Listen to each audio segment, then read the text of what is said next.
Welcome back. So in this short video, I will illustrate how to find relative extrema. Extrema could be either max or min.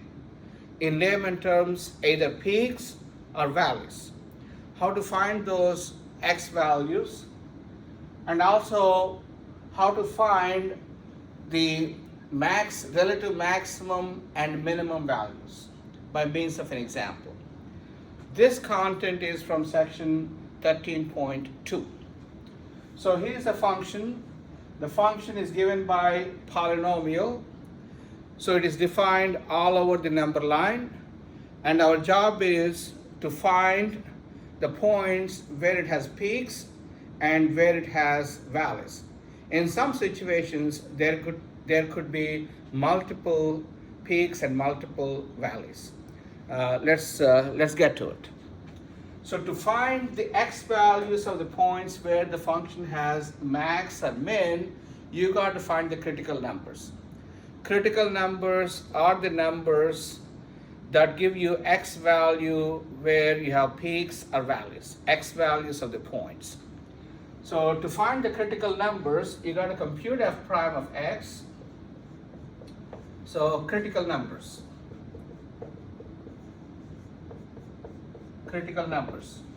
And may I remind you there are two types of critical numbers. One type is where f prime x is 0. The other type is where f prime x is not defined.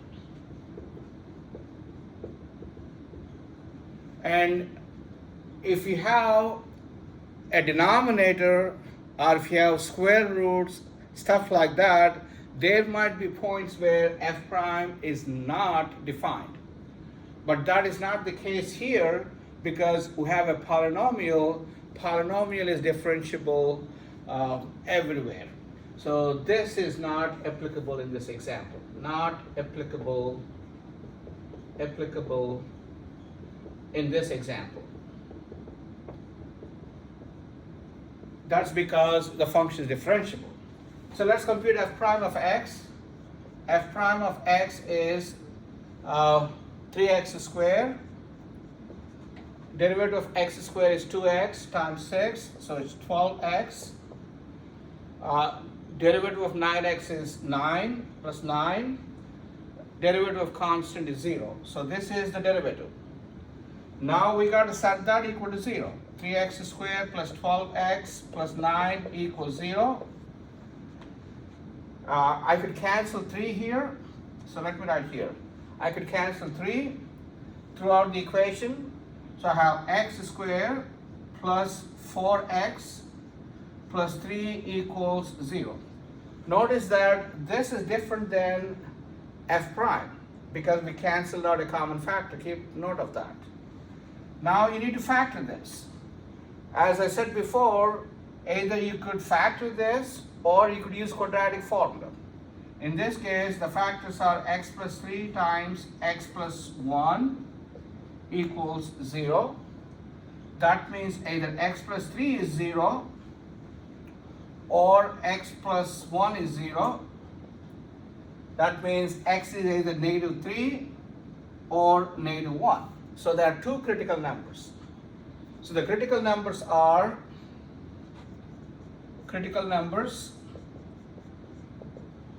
-1 and -3. Those are the critical numbers. So if you have any peaks and valleys for this function, those occur at these points. Okay? Now how do we determine whether it has a peak or a valley? You got to do that table. The table, so if you draw the number line,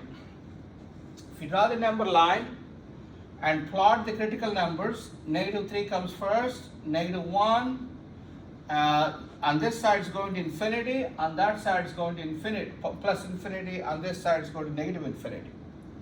So it's going to divide the number line into 3 intervals. So list all those intervals in the first column, intervals. The first interval is from -infinity to -3. The second interval is -3 to -1. The last interval is -1 to infinity. And notice that the intervals are always open parentheses on either end. Now you got to pick a test point. Let me erase this. You need to take a test point. Test point. I'm going to call it as T. T stands for test point. And you could pick any point in this interval.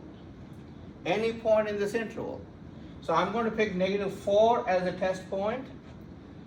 In between -3 and -1, I'm going to pick -2. And in this interval, of course, I'm going to pick 0. Much easier to calculate. Now compute f prime of t. And we're interested in the sign of f prime. So that the sign tells you where, on which interval the function is increasing, on which interval the function is decreasing. Using that, we're going to find relative max and relative min. So what's the sign? So you got to go back and plug in -4 in this function. Make sure you plug that in here to get the right value. So if I plug in -4 into that into this function, x for -4, -4 for x, you will get 9. If you plug in -2 for x here, the test point -2, you're going to get -3. So plug it in and simplify, you get -3. If you plug in 0, obviously 0 plus 9, you get +9. So these are the values. That means it's positive here. Positive f prime is sine of f prime. Maybe I can add sine of f prime. So it's positive, negative, positive. Therefore, is f increasing or decreasing? And from from the previous section 13.1, we know that the function is increasing if f prime is positive always. If f prime is negative, it's decreasing. So that tells you it's increasing here, decreasing here, and increasing there. Those are the possibilities. Now let's see what we could say about these critical numbers. Do you have extrema? What type of extrema do you have? So I'm going to erase this. And I'm going to look at one point at a time. The first point is -3. At -3, on the left side, the function is increasing. On the left side, the function is increasing. And on the right side, it's decreasing. So you have a situation, the function is increasing on the left side and decreasing on the right side. That means you have a peak here. That means you have relative max at -3. And if you look at -1, on the left side, the function is decreasing. On the right side, the function is increasing. So you have a valley there. So at -1, relative minimum. Relative minimum at -1. At -3, you have relative max. So the x value of relative min is -1. X value of relative max is -3. And what are the actual max and min values? You compute f of -3. That is your relative max value. If you plug in -3 for x into the original function, you got to go back to the original function. If you plug in -3 and simplify, you're going to get -8. So -8 is your relative max value. And when you plug in -1, you will get -12. That's your relative min value. Relative min value. So that's how you find relative max and relative min for a function. Thank you.